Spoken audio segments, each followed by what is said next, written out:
Hello guys, next part start होता है यहाँ से कि हमें यहाँ पर एक घर दिखाया जाता है। यहाँ पर एक लेडी बैठी होती है जो कि लिपस्टिक लगा रही होती है, लेकिन हमें उनका फेस नहीं दिखाया जाता। इतने में पीछे से जून आता है, लेकिन इनको देख के वो काफी ज्यादा सैड हो जाता है और यहाँ से वापस चला जाता है। अब कुछ देर बाद का दिखाया जाता है कि ये स्कूल पहुँचता है, सामने देखता है कि यहाँ से कोई जा रहा है। वो लड़की पीछे मुड़ती है तो ये इयोन होती है। ये जैसे ही उसे देखता है, ये उसे देखकर खुश हो जाता है और ये उसके पास जाने लगता है, लेकिन उतने में वहाँ पर मुयोंग आ जाता है और वो इयोन को हाय करता है। वो दोनों साथ जाने लगते हैं तो इसे देखकर बहुत ज्यादा जेलसी होती है और साथ ही इसे मुयोंग पर गुस्सा भी आता है। अब नेक्स्ट सीन में दिखाया जाता है कि इयोन क्लब के अंदर आती है और वो सबको हाय करती है। मुयोंग भी इसे देखकर खुश हो जाता है और इसे हाय करने लगता है। साथ ही ओइल और कैंगते बैठे होते हैं और जो कि बच्चों वाली हरकतें कर रहे होते हैं। ये जून को भी हाय करती है, लेकिन वो इसका रिप्लाई नहीं करता और बिल्कुल कोल्ड बिहेवियर से शो करता है। फिर इसकी नज़र जय पर पड़ती है तो इसे लगता है कि यहाँ पर कुछ अजीब है। ये उसके पास जाती है और उसे देखने लगती है तो इसे पता चलता है कि ये तो एक पोस्टर है। ये उसे अपने हाथ में उठा लेती है और इधर उधर घुमा कर देखने लगती है। बहुत ज्यादा परेशान होते हुए फ्लावर बॉय से पूछती है कि जय कहाँ पर गया। यूएल सामने बैठा कैंगते को टीज कर रहा होता है और वो कहता है कि वो तो अभी भी ट्रैवल कर रहा है। एओन जैसे ये बात सुनती है उसे बहुत ज्यादा हैरत होती है। वहीं हमें जय का दिखाया जाता है कि वो अभी भी वाकई ट्रैवल कर रहा है। अपने बलून्स के साथ वो पेरिस पहुंच चुका है और यहाँ के नज़ारे ले रहा है। वहीं जून टास्क निकालता है तो आज का मिशन होता है कि आपने अपने पेरेंट्स को बताना है कि आप उनसे कितनी ज्यादा मोहब्बत करते हो। यूएल को आज कुछ ज्यादा ही मस्ती चढ़ी होती है तो वो मुयोंग से कहता है कि बेबी तुम अपनी मॉम को बताओ कि तुम उससे कितनी ज्यादा मोहब्बत करते हो। मुयोंग इसकी ओवर एक्टिंग देख रहा होता है और उसे बिल्कुल भी अच्छा नहीं लगता और इसके साथ कैंगते भी मिल जाता है और वो मुयोंग के करीब आते हुए कहता है कि तुम अपने डैडी को भी बताओ कि तुम उनसे कितना ज्यादा प्यार करते हो। ये दोनों मुयोंग से बहुत ज्यादा चिपट रहे होते हैं तो वो फौरन से इनको दूर करता है। कैंगते कहता है कि जून का तो बहुत ही सिंपल सा टास्क निकला है, अब मेरी बारी है और बहुत ही इतराते हुए बॉक्स में हाथ डालकर अपना मिशन निकालता है। इयोन इसको देख रही होती है और वो कहती है कि ये कितना बड़ा ओवर एक्टर है। फिर ये पेपर खोलकर देखता है तो इसमें लिखा होता है सर्व। ये समझता है कि सर्फ मीन्स मदद मांगना होता है तो ये फौरन से अंधे बनने की एक्टिंग करता है और कहता है कि मेरा बेटा जब तुम मेरी मदद करोगी तो तुम्हारे पापा देख सकेंगे। बाकी के फ्लावर बॉयज कहते हैं कि हर बार सर्फ का मतलब भीख मांगना नहीं होता। तो ये कहता है कि मुझे तो लगा कि सर्फ मतलब अंधे बन जाना होता है। अच्छा, वैसे मैं कुछ औरतों को जानता हूँ जिनकी हम मदद कर सकते हैं। इयोन को ये सुनकर हैरत होती है और वो पूछती है कि तुम किन औरतों की बात कर रहे हो। अब नेक्स्ट सीन में दिखाया जाता है कि यहाँ पर इयोन चलती हुई आती है और उसके हाथ में माइक होता है और वो कहती है कि जेंटलमैन्स आप लोग प्लीज आगे आ जाएं। वहीं सामने सारे फ्लावर बॉयज खड़े होते हैं और वो वाकई जेंटलमैन लग रहे होते हैं। ये चारों चलते हुए आते हैं और फिर इयोन कहती है कि माय डियर लेडीज आप लोग भी आगे आ जाएं। तो सामने 3 बूढ़ी औरतें खड़ी होती हैं और ये सामने चलती हुई आती हैं। साथ ही बताया जाता है कि जिस तरह से एक भूखे जानवर को पानी की प्यास होती है, इसी तरह इंसान भी हमेशा प्यार के लिए तड़पता है। तो क्या ये लोग आपस में मिल पाएंगे और इनकी ये प्यास पूरी हो पाएगी। अब मैन नंबर 1 यूएल के बारे में बताया जाता है कि वो सबसे ज्यादा क्यूट है। मैन नंबर 2 जो कि मुयोंग है और वो बहुत ही टैलेंटेड है। मैन नंबर 3 जून जो कि एक बहुत ही हॉट बॉय है। And last but not least कैंगते जो कि एक मसल मैन है। साथ ही लेडी नंबर 1 के बारे में बताया जाता है कि एक योगा क्लब की प्रेसिडेंट है। लेडी नंबर 2 एक रीडिंग क्लब की प्रेसिडेंट है and lady number 3 beauty show की कॉन्टेस्टेंट है। इयोन लेडी से कहती है कि अब आप लोग जाकर अपने पार्टनर्स को चूज कर सकती हैं। लेडी नंबर 1 आगे आते हैं और ये मर्दों में सबसे पहले उनकी स्माइल देखती हैं। ये सभी को देखने लग जाते हैं और सभी इनको देखकर स्माइल करते हैं, लेकिन ये अचानक से जून और मुयोंग के बीच में से निकलकर उनके पीछे जाकर खड़ी हो जाती हैं और ये पीछे खड़े होकर इन लोगों को देखने लगती हैं। फिर अचानक से मुयोंग के बम पर हाथ मारती हैं और कहती हैं कि मैंने तुम्हें चूज किया है। वो फौरन से उसका हाथ पकड़ती हैं और उसे अपने साथ लेकर चली जाती हैं। अब लेडी नंबर 2 आती हैं और वो इन सबको एक एक कर देखने लगती हैं। सबसे पहले वो कैंगते के पास आती हैं, लेकिन इसे देखकर उनके चेहरे पे गुस्सा आ जाता है। आगे बढ़कर जब वो जून के पास जाती हैं तो जून इन्हें देखकर स्माइल करता है और इससे इनका गुस्सा हल्का हो जाता है। लेकिन जब वो यूएल के पास जाते हैं तो इनके चेहरे पे बहुत ही ब्राइटन स्माइल आ जाती है। यूएल इनको बुके देता है और इससे वो और भी ज्यादा खुश हो जाती हैं और कहती हैं कि तुम बस मेरे हो। ये उनका हाथ पकड़ती हैं और अपने साथ ले जाती हैं। अब यहाँ पर बस लेडी नंबर 3 रह जाती हैं तो इयोन उनसे कहती है कि अब आपकी बारी है। ये लड़खड़ाती हुई आगे बढ़ती हैं और जून और कैंगते दोनों इनको देख रहे होते हैं और वो चाहते हैं कि बस ये इनको पिक कर लें। लेडी नंबर 3 को बस एक हैंडसम फेस का लड़का चाहिए होता है। पहले वो जून के पास आती है और उसे देखने लगती है लेकिन फिर अचानक कैंगते के पास हो जाती हैं तो उसे लगता है कि ये मुझे चूज करेंगी, लेकिन ये वापस से मुड़ती हैं और जून के पास आ जाती हैं। ये जून को चूज कर लेती हैं और उसके साथ खुशी खुशी चली जाती हैं। कैंगते अकेले रह जाता है और इसके हाथ में जो खाने का बॉक्स होता है ये इसे सूंघने लगता है। एओन बहुत खुशी से कहती है कि मैच मेकिंग कंप्लीट हो चुकी है, अब आप लोग जाइए और अपना अपना खाना खाएं। ये लोग सुनकर बहुत ज्यादा खुश हो जाते हैं। वहीं कैंगते बहुत ज्यादा सैड होता है क्योंकि किसी ने भी उसको पिक नहीं किया होता और उसे अब अकेले लंच करना पड़ेगा। साथ ही हमें जय का दिखाया जाता है कि उसके हाथ में अभी भी बलून्स हैं और वो मुल्कों का सफर कर रहा है। सामने तीनों कपल्स बैठे होते हैं और ये बहुत खुशी से लंच कर रहे होते हैं। वहीं सामने कैंगते बहुत सैड बैठा होता है और वो अकेले खाना खा रहा होता है। एओन इसके पास आती है और वो कहती है कि तुम मेरे साथ लंच कर सकते हो, तो ये कहता है कि मेरा बिल्कुल भी दिल नहीं है। एओन उसे समझाती है कि देखो सब अपने पार्टनर्स के साथ लंच कर रहे हैं, लेकिन क्योंकि तुम्हारा कोई भी पार्टनर नहीं है तो तुम मेरे साथ लंच कर सकते हो।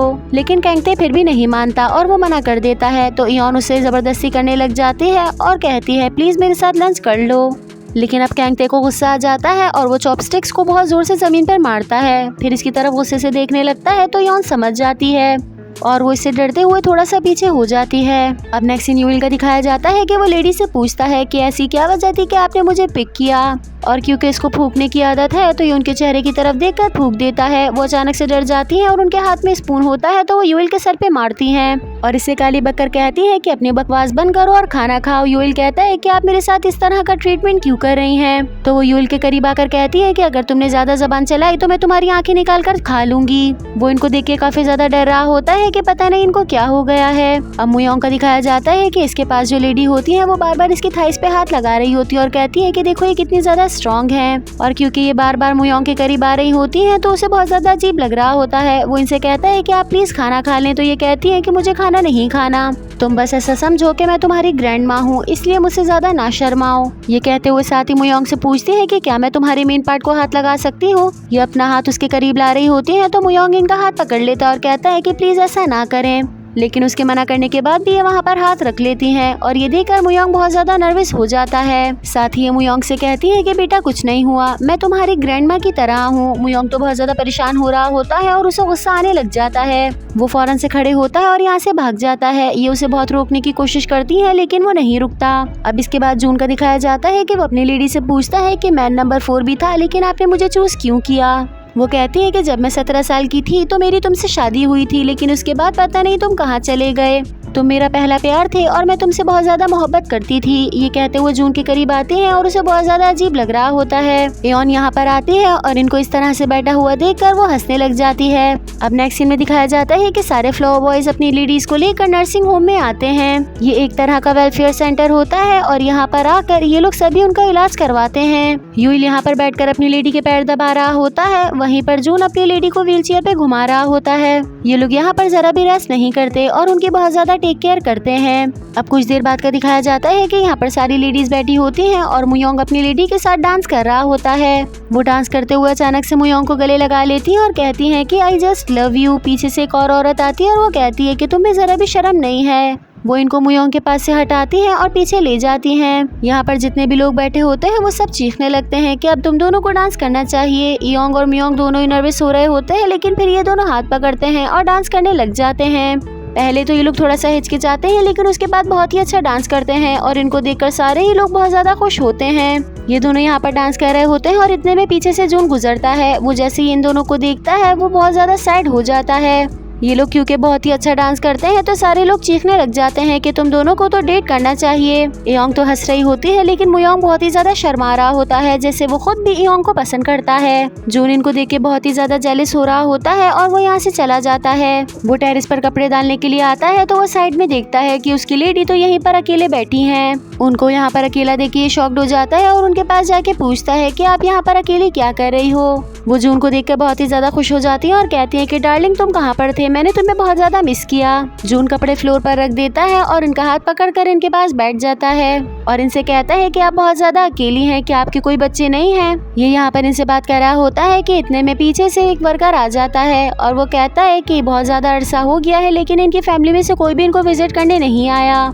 ये कहकर वो लेडी की व्हील चेयर पकड़ते हैं और इनको यहाँ से लेकर जाने लगते हैं। वो चीख रही होती है कि मुझे यहाँ से मत लेकर जाओ, मेरे हस्बैंड से दूर मत करो। जून उनको देख रहा होता है और उसे बहुत ज्यादा अफसोस होता है। अब नेक्स्ट सीन में दिखाया जाता है कि ये लोग नर्सिंग होम से बाहर निकल रहे होते हैं। सभी लेडीज को इनके साथ बहुत ज्यादा मजा आता है और इनके जाने से वो लोग बहुत ज्यादा सैड हो जाती हैं। बेशक इन लोगों को इनकी मोहब्बत तो नहीं मिली, लेकिन उससे ज्यादा भी कुछ कीमती था जो इन लोगों ने हासिल कर लिया। एयन और सारे फ्लावर बॉयज यहाँ से बाहर निकल रहे होते हैं और आपस में बात करते हैं कि हम लोग फिर से इनको विजिट करेंगे, हमें बहुत ज्यादा मजा आया। ये लोग बातें करते हुए चल रहे होते हैं कि अचानक से जून रुक जाता है और कहता है कि चलो अब मेरे घर चलते हैं। ये सुनकर सभी शॉक्ड हो जाते हैं और इसे पूछते हैं कि क्या तुम्हारे घर अभी जाना है। तो जून कहता है कि मैं जल्द से जल्द अपना मिशन कंप्लीट करना चाहता हूँ। मुयांग ये सुनकर बहुत ज्यादा खुश हो जाता है और वो कहता है कि मैं अपनी लाइफ में फर्स्ट टाइम इसके घर जा रहा हूँ। फिर ये लोग जून के घर जाने के लिए निकल जाते हैं और साथ ही हमें जय का दिखाया जाता है कि जय अभी भी ट्रैवल कर रहा है और वो बहुत ज्यादा खुश है। इसे देखकर लगता है कि ये इसी तरह पूरी दुनिया घूम लेगा।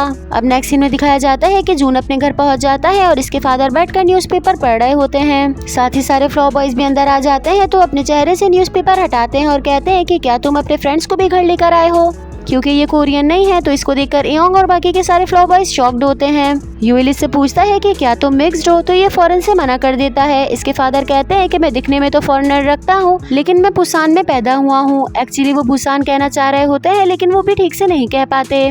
और ये सुनकर सारे फ्लावर बॉयज हंसने लग जाते हैं। फिर वो अपनी वाइफ को आवाज लगाते हैं और कहते हैं कि बाहर आकर मिल लो। जून जैसे इनकी बात सुनता है वो बहुत ज्यादा नर्वस हो जाता है। अब जून की मदर बाहर निकल कर आती हैं तो एयोन उनको देखकर बिल्कुल शॉक्ड रह जाती है, जैसे उसने कोई भूत देख लिया हो। अब इनके फेस की तरफ दिखाया जाता है तो ये दिखने में बिल्कुल गे लग रही होती हैं और इसकी वजह से एयोन काफी ज्यादा शॉक्ड होती है।